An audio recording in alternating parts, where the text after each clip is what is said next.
Hello learners. Today we will be discussing another concept which is related to correcting the market failures which arise when we talk about environmental products or goods and services. We've already understood in the previous lecture about Pigovian taxes as well as subsidies.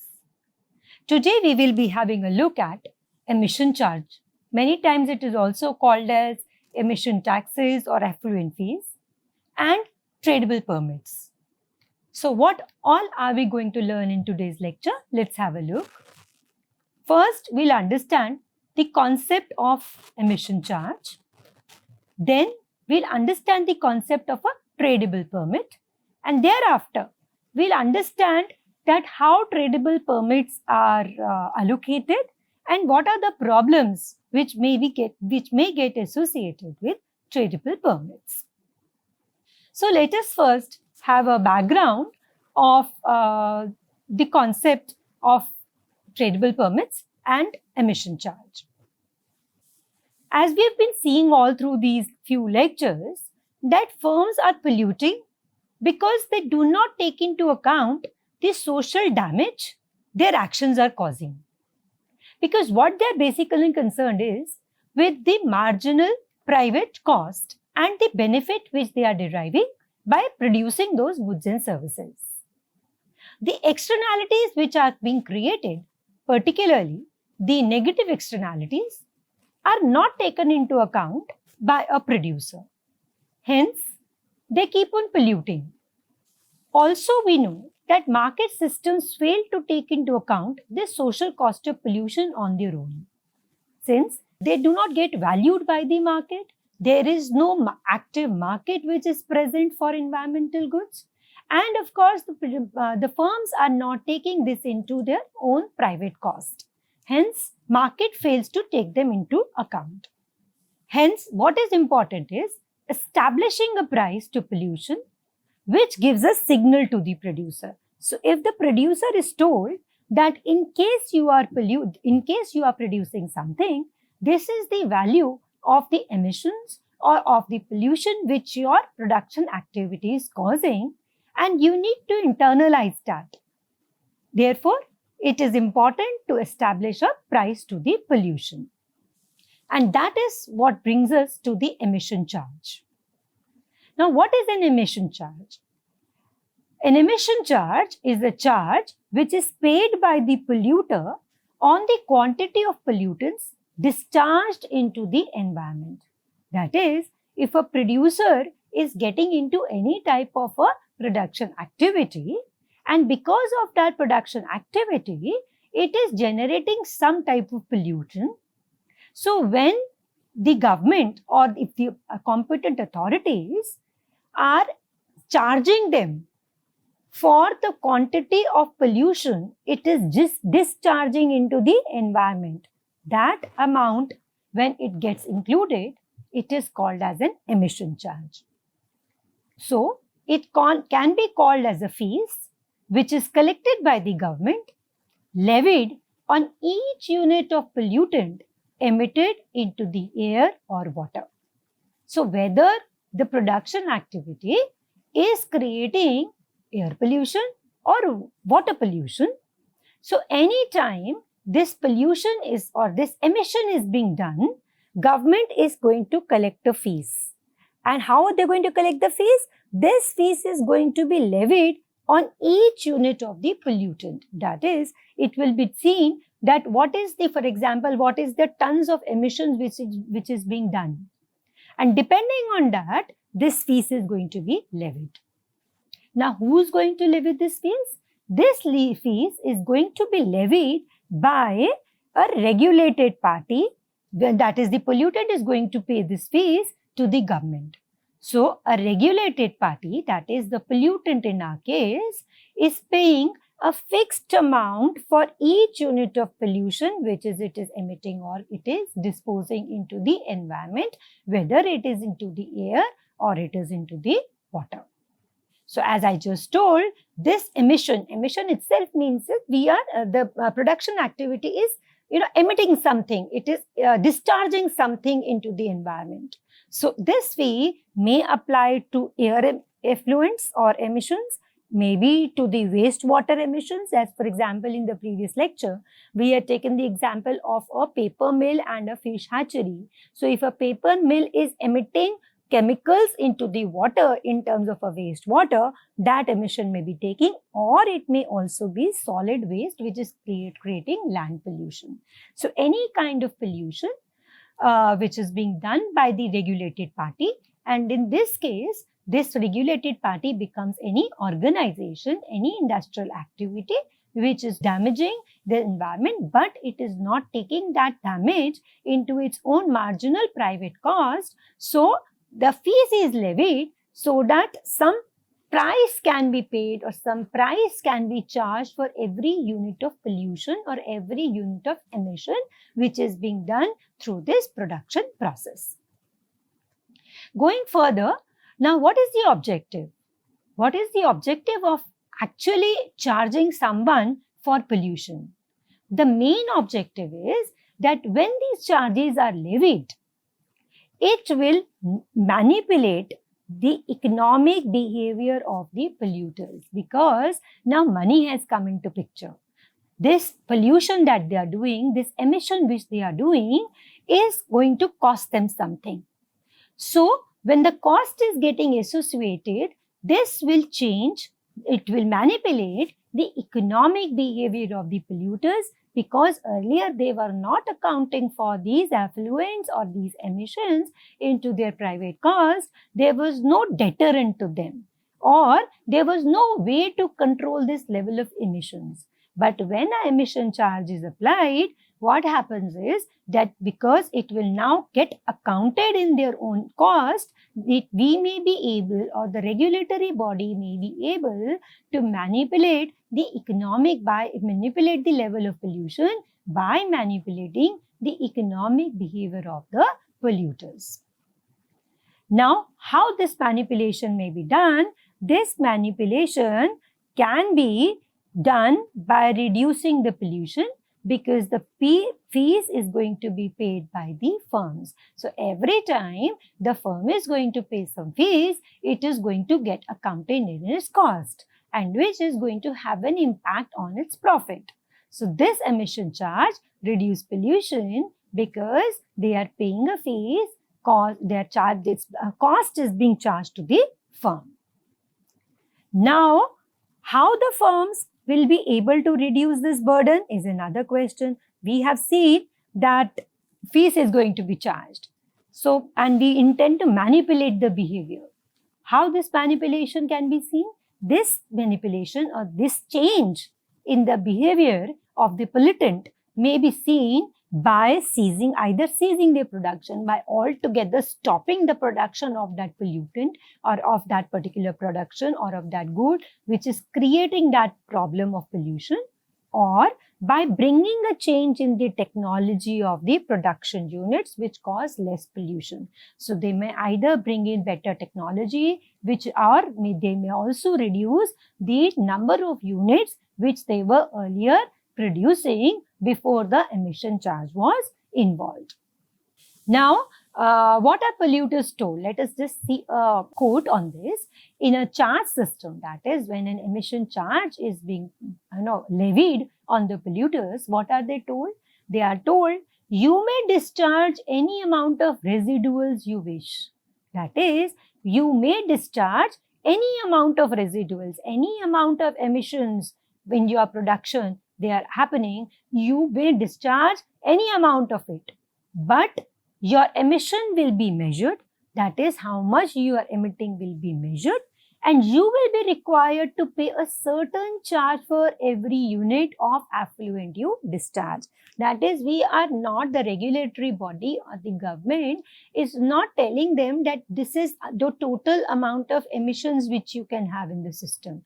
What they are telling is that you may emit whatever you want to, but we are going to measure that how much are you emitting, and then you will have to pay a charge on the number of effluents or emissions which you are done. So some unit of emission may be decided. For example, for every unit how much tons are allowed. So that emission is decided.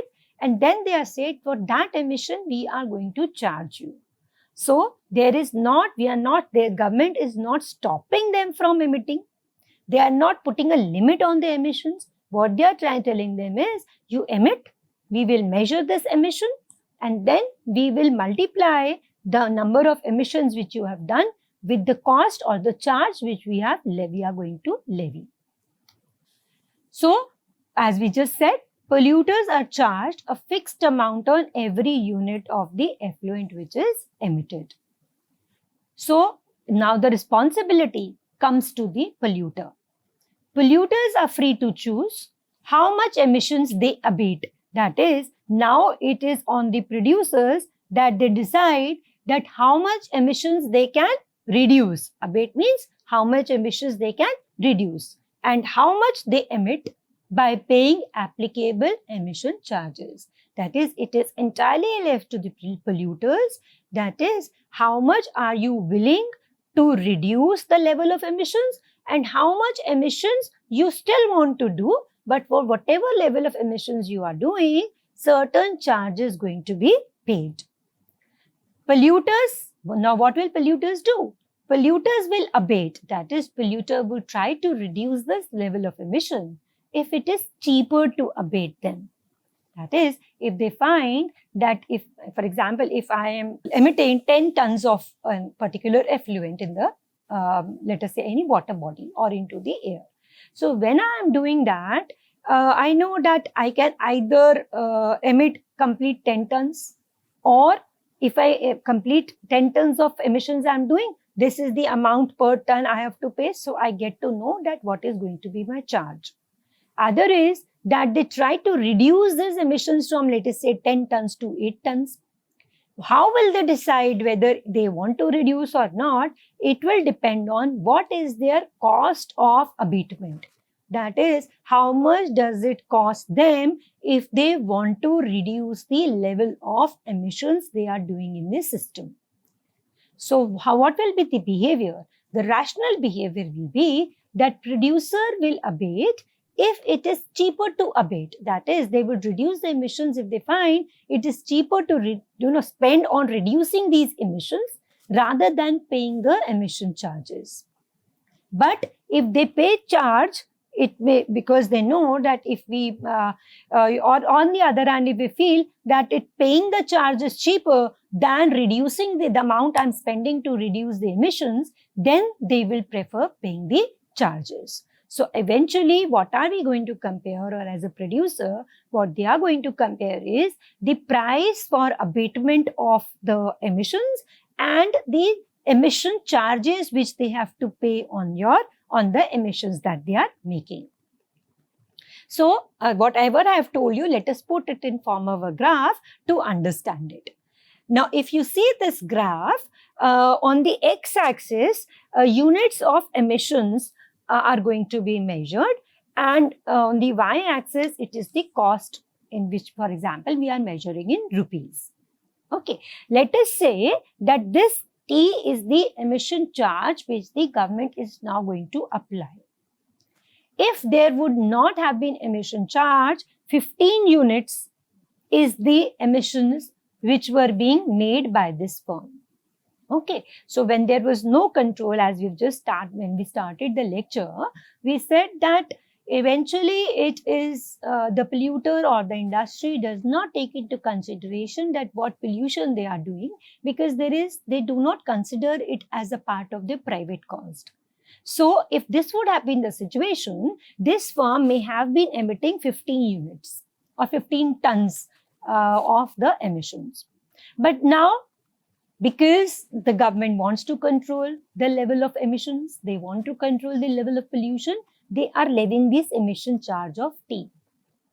Okay, now if this firm still keeps on emitting this 15 units, so what will be the total charge it has to pay?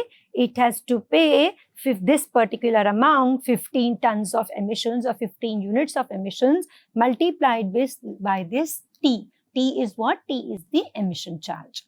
So on another way of saying is that the total emission charge for 15 units would be this particular rectangle 0CBT. Okay, because the firm is emitting the maximum number of units, right? For every unit, they have to pay this T amount of emission charge. So I am emitting 15 units as a producer. The total emission charge which I have to pay to the regulatory body will be 0T multiplied by the 15 units, or this rectangle, the big rectangle which you see is the total emission charge. Now, a rational producer, as I told you, would like to see that what is the abatement cost. If I want to reduce these emissions from 15 to 10 units, that is, if I want to reduce the level of emissions I am making in the system to, let us say, from 15 to 10. So, for reduction of these emissions, certain technology has to be used, some changes have to be done that will cost the firm. That we call as your marginal abatement cost. So this upward sloping MC is the marginal abatement cost of every unit of emissions which the firm is making. Of course, it is rising because as you emit more, your cost is going to rise. Any rational producer would then again see this point A where the marginal cost is equal to this emission charge which is being levied by the regulatory authority. So when they become equal, that is the rate of the emission charge, when it becomes equal to the cost of abatement, that becomes point A. And at point A, what is the units of effluent being emitted is 10 units, right? So it is not that the firm is not trying to reduce the cost, but in the process of emitting, what it is going to do is this amount, this figure or this shaded area, 0AD, becomes the total abatement cost, right? Because it has tried to reduce those 10 units by on its own, at its own level, by getting a abatement, some technology which is reducing the level of emissions. But still, rest 5 it is emitting in the system. So because it is emitting these 5 in the system, 10 it has controlled through its own internally by using some abatement methods. For that, the cost it is incurring is this 0AD, the area which I have shaded, and the rest it has to pay as a charge for how much? For these 5 units between 10 to 15. So this area A, D, C, B, this area that we see, you can say this A, D, C and B, this is the emission charge which the firm is paying. Okay, so this means that once this happens, once the government starts charging something on the emissions which the firms are doing, there is going to be some money which will be going to the government and some money which the firm is going to spend to reduce these emissions.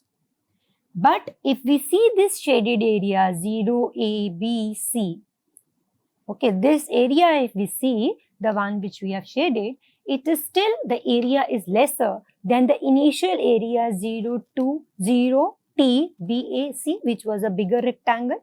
So the firm is actually saving this amount of money by, abating or by using certain technology to reduce these emissions. So what we are saying is that once the emission charges are applied in the system, it is very much possible that we will see an emission reduction. And not only will it be beneficial for the environment, it will also be beneficial for the firm because it is going to reduce the cost by getting some abatement system.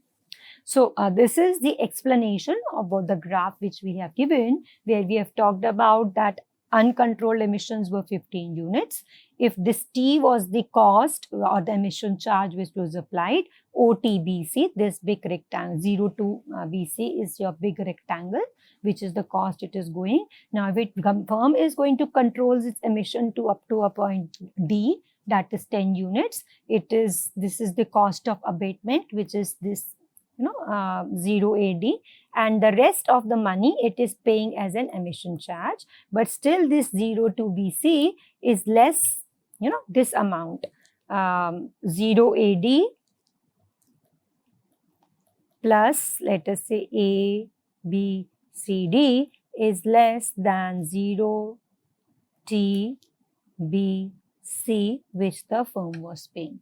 So definitely this would mean that it is better to have some kind of a system which makes people aware, or the firms aware, as to how they can also internalize this cost and reduce the level of emissions.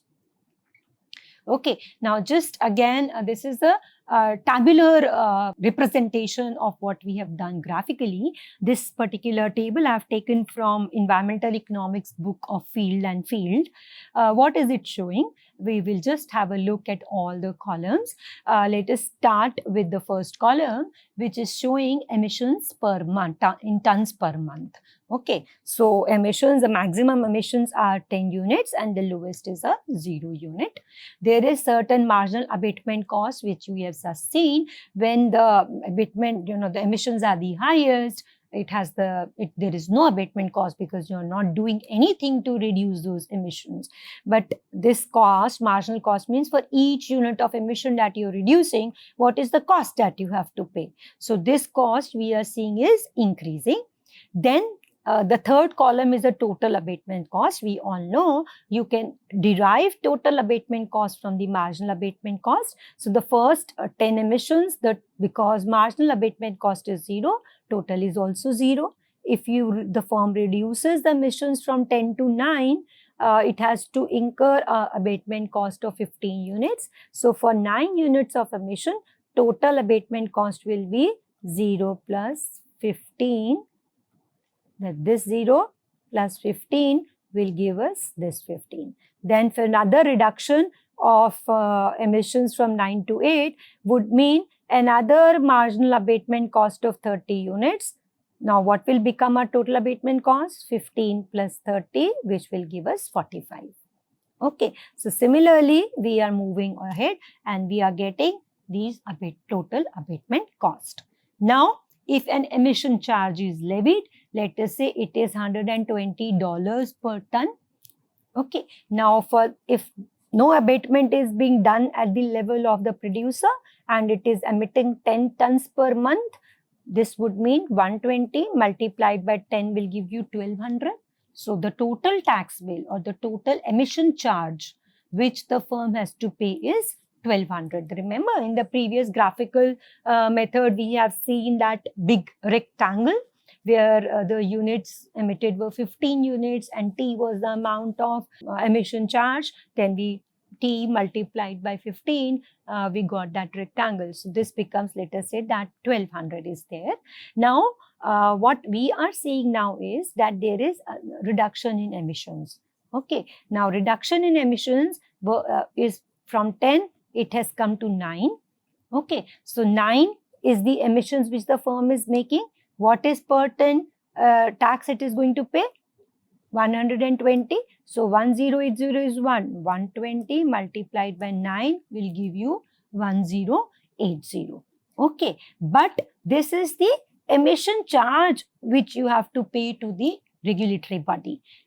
In order to reduce those emissions, the firm has incurred some marginal abatement cost, which is 15, right? So the total cost would become 1080 plus 15, it will become 1095, right? Similarly, we are doing for all the further reduction in emissions.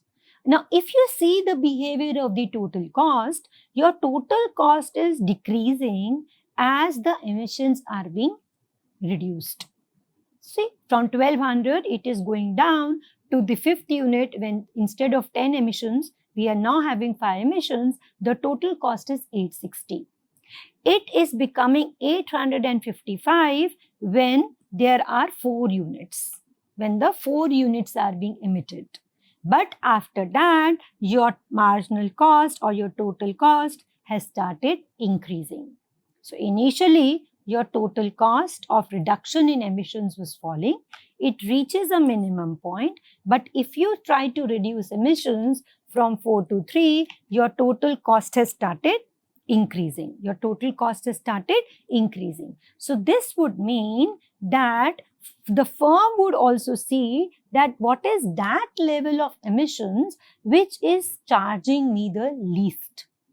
How much should I be emitting and how much should I be abating is what is all the economics about emission charges. So if you see in this particular table, the firm, when it is emitting 4 tons per month, the total cost is the least. So this means that economically it is feasible for the firm to emit 4 tons instead of emitting 10 tons. So the firm is going to reduce its total cost because an emission charge was applied from 10, reducing emissions from 10 to 4, and also reducing its cost from $1,200 to $855.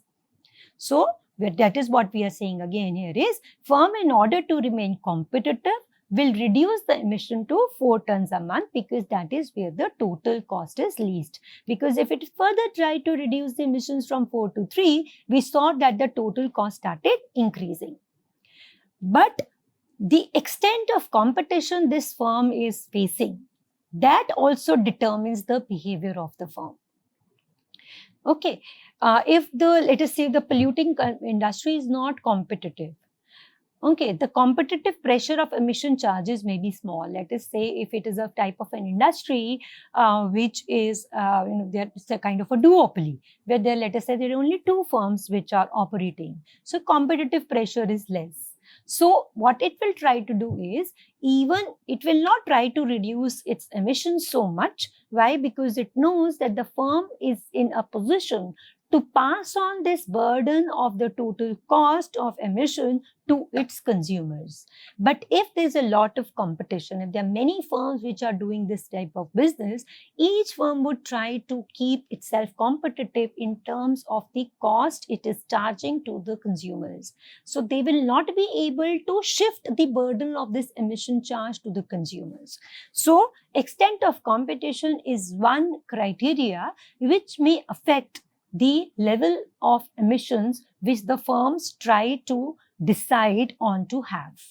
Okay, so also another important thing is, higher the charge on emission, the greater would be the reduction. Why? Because we know higher charge would mean the abatement cost probably would will be reducing, or it will be increasing, but not so much as the emission charges. So 2 things will determine. One is the level of competition, and the second is what is the level of the emission charge. Okay, now let us quickly see what are the merits of this having an emission charge. First, it associates costs with the polluting activities while allowing regulated parties to save money and create net social benefits. That is, emission charge is not only able to reduce the level of emissions, but it is also allowing the firms to operate by emitting that level of effluents which is socially beneficial. So if we just tell them that you pollute only this much, probably that may not be a economically feasible point for this firm. So an emission charge is letting the firms allow to decide their own emission levels. Of course, it will help in the reduction of the emissions, but will also help the firms to be more feasible. So even at low levels, the fees provide incentive and may be helpful in raising awareness of the cost of pollution. Even if the emission charges are low, but it is enough to generate awareness, or it's kind of a, we will be leading them, it is a nudge enough for the firms to decide or reduce the level of emissions that they are making. And this particular emission charge also supports the principle of polluters pay. Remember in the lecture of Cole's theorem, when we discussed, we had said that who should be paying for this pollution? Should it be the victim or should it be the polluter? And there we have talked about the bargaining between both the parties. But socially, it is so many times, it is as from the point of view of the society, it is said that why should the victim be bearing the cost of the pollution? It should be the polluter who should be bearing this cost of the pollution. So emission charge is basically supporting that argument that let the polluters pay for doing the pollution. And then because we know the abatement cost has to come into picture whenever we are talking about an emission charge, automatically this charge encourages the development of new technology where the firm tries to reduce the emissions as much as possible. Now let us have a look at what are the demerits of an emission charge. One, it is very difficult for the control authority to establish the correct charge in the first try, because how will I decide that how much charge is high enough for the firms to get encouraged to reduce this level of pollution? So it's only by trial and error the regulatory bodies are able to fix that emission charge, because that charge should not be very high or it should not be very low, that it does not let the firm mold their behavior. And most of the times it is felt that fees and taxes are typically not large enough to strongly influence behavior or environmental performance. As we've just said, if the charge is very low, it may not be incentive enough for the firms to abate the level of pollution. Why? Because they are okay with paying a small fees for emitting a large emissions into the system. Then an emission or a charge or tax provides regulator with limited control over how much it is emitted. As we've just seen it graphically as well as in the tabulation form, that it is ultimately the firm which is deciding which is the best level of emissions for it based on its cost and benefit. Right. So the government in that time has no control or limited control on how much emissions are going to be there in the system. Right. So this is all about your effluent charges. Now we will move to the other concept of this lecture, which is tradable permits. What is a tradable permit? Tradable permits are basically a dominant economic incentive of pollution control. It's a very interesting concept and we will be having a look at it. It is popularly known as cap and trade system. That is, certain cap is placed on the level of emissions. Cap means the higher level is paid on, certain permits are given that this is the maximum permitted effluent or this is the maximum permitted pollution which you can, which is allowed to you as a firm or as an industry. And then they're allowed to trade between themselves if they're emitting more or if they're emitting less. Hence, it is also known as cap and trade system. These are market-based. Okay, that is, these permits, when these permits are given, they can be traded in the market. So their prices are, even though they're decided by the regulatory body, but they are very much tradable. That is, those who are going above the permitted amount of pollution, they may buy it from those who are polluting less. Or those who are polluting less than permitted to them, they may be able to sell those extra units to someone who's in need of it. So these schemes generally set a limit on the access to resources. That is, they are capping the availability or the capping the number of emissions or effluents that a firm can do, and then allocating it to the number of users in the form of permits. That is, the body first decides, the regulatory body decides that this is the maximum number of effluents or emissions we want in our society or we want in our city. So that is then divided amongst the various producers of that particular industrial activity by this regulatory body, which are called as permits. Now, it is a system in which an overall level of pollution or use of resource is established and allocated among firms in form of permits. We've just seen, just described it in the previous just 2 minutes back, that overall level of pollution is decided by the regulatory body and then it is divided in pieces. And those pieces, that total, for example, it is decided that 1,000 tons of emissions are allowed of this particular gas. Okay, so that emissions are then divided amongst the firms which are emitting that kind of a pollution, that pollutant. Okay, so that permit which is given to them, that quota which is given to them is called as a permit. Now, firms then what they do? That keep that emission less, then the limit allowed to them can sell the surplus to the other firms. And then these tradable pollution permits can be a very cost-effective way to achieve a reduction in the overall pollution. So, as we just said, our overall pollution level of a particular pollutant is decided. And then that particular unit is divided amongst various firms.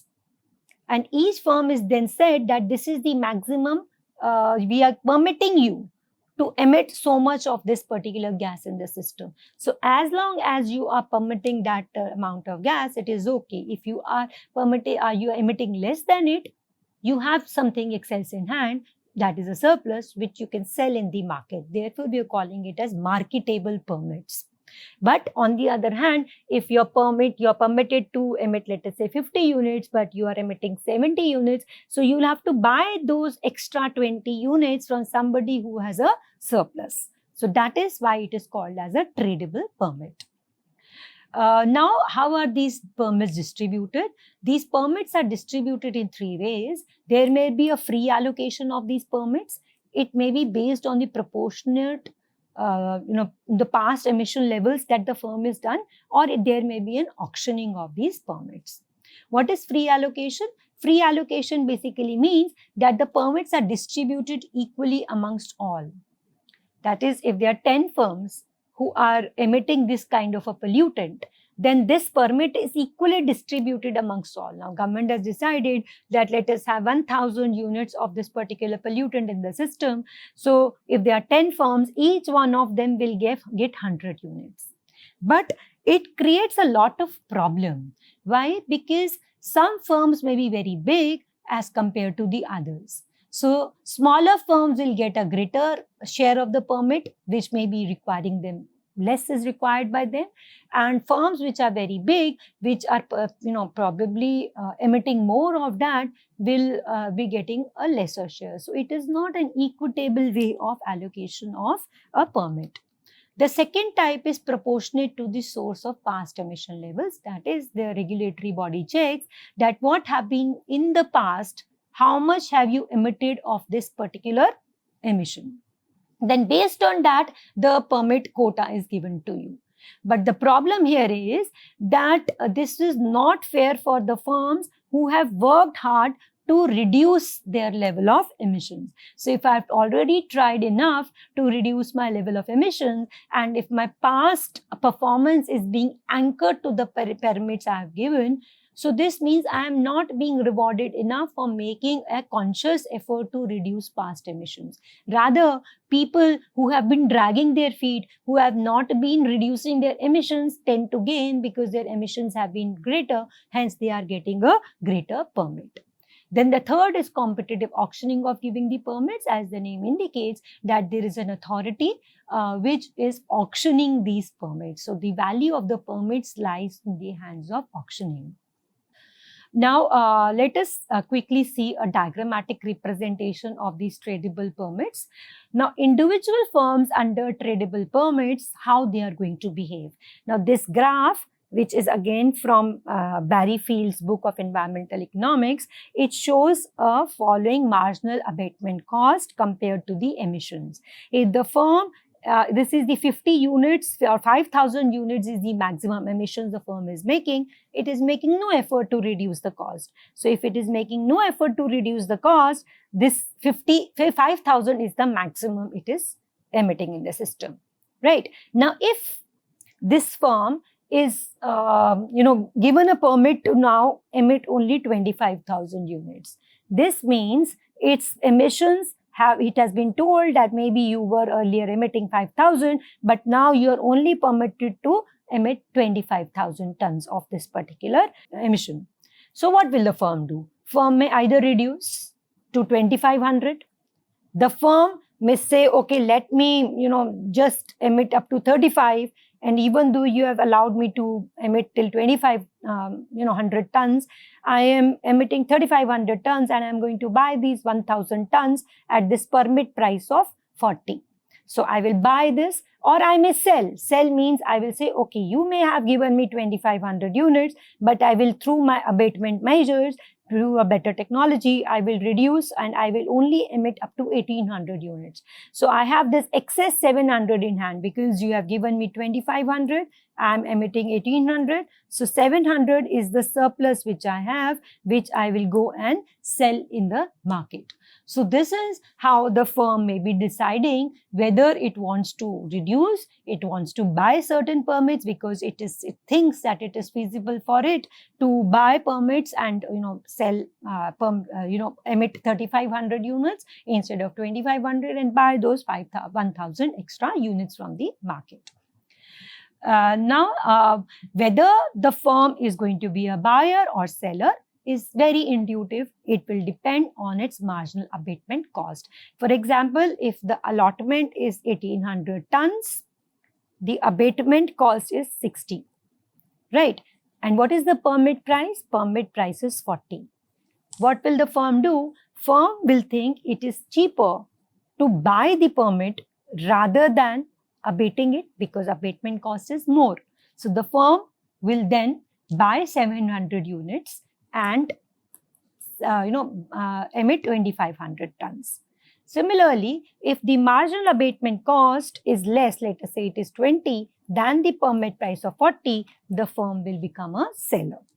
So this is with respect to individual firm, but aggregate in the market, what is going to happen is that not every firm will have a similar emission charge. So people who are emitting less than the permits, they will sell in the market. People who are emitting more but have less permit will be buying. So eventually it will create a gains from the trade. Okay, now this is one graph again where we have taken that eventually the price in the market of the permit will be decided by what? It is going to be decided by the demand of permits and the supply of permits. So this vertical line is the supply of permits. Who is going to decide? It is the body which is going to decide. Demand of permits, as we are seeing, is as the price of the permit reduces, the quantity of permits is increasing, the demand is increasing. Simple law of demand. So therefore, the demand curve is downward sloping, indicating when the price of permits is less, the demand for permits would be more. So the point where demand is equal to supply, this is the supply of permits. So Q1 will be the total quantity of permits in the market and P1 will be the price. If the government decides to reduce the permit supply, then supply curve will shift inside, which will pull up the price of these permits. Okay, so one small graph which is explaining that how emission charge and pollution permits are different. If you see here, in emission charge, a horizontal line is there. This is the emission charge. This is the demand for the pollution rights, and together they are deciding the quantity. Whereas when we talk about tradable permits, the supply is decided. Depending on what is the supply of permits, the demand curve is superimposed and then we get to know what is the price. So, this is the difference between emission charge and the pollution permit. There are a few concerns with respect to the tradable permits. One, they don't incentivize R&D. Why? Because I know that even if I emit more, there is a market from which I can buy the excess pollution rights. Sometimes firms do not want to get into any research and development. Also, it becomes very difficult to know how many permits to give out. We have said that the government has to decide what should be the level of effluents, what should be the level of emissions, but it becomes very difficult to decide practically. Administration cost of implementation is very difficult because you have to keep on measuring who is emitting how much. Then effectively what we are doing is we are giving people a license to pollute. And also it is seen that this is shifting pollution from the richer countries to the poorer countries because their permits are more and the production is less. A simple true and false quiz which we have given, where we have talked about that what should be the, for example, effluent fees provide an economic incentive for companies to reduce their pollution levels. Is it that the effluent fees provide an economic incentive? No. What they are doing is they are basically telling you to pollute less. Tradable permits allow firms to buy and sell the right to pollute up to a certain level. That's right. We have just seen that we are giving you a permit to this particular level, we allow you to pollute. Effluent fees and tradable permits are mutually exclusive. No, they most of the times they may be implemented together. So just let me do a quick revision. We have said that effluent fees is the fees which is paid on the discharge into the environment, and it is based on the quantity as well as the quality of the discharge pollutants. What is a tradable permit? As the name says, it is we are permitting the polluters to pollute to a certain level, and if it is doing less or more than that, they can buy and sell the same from the market. In cap and trade, the regulators set a limit on overall emissions and allow trading amongst the polluters. So this is one link which I have given. Gujarat is one state of our country which is allowing tradable permits. So the companies in Gujarat, for air pollution, whatever emissions they are making, they have a cap and trade where they are giving them the maximum emissions which a firm can make and buy and sell in the market. So you must have a look at this website, and it will give you actually a practical feel of how this actually happens in practice. So that is all in this particular lecture. Thank you. I hope you liked it. Thank you very much once again.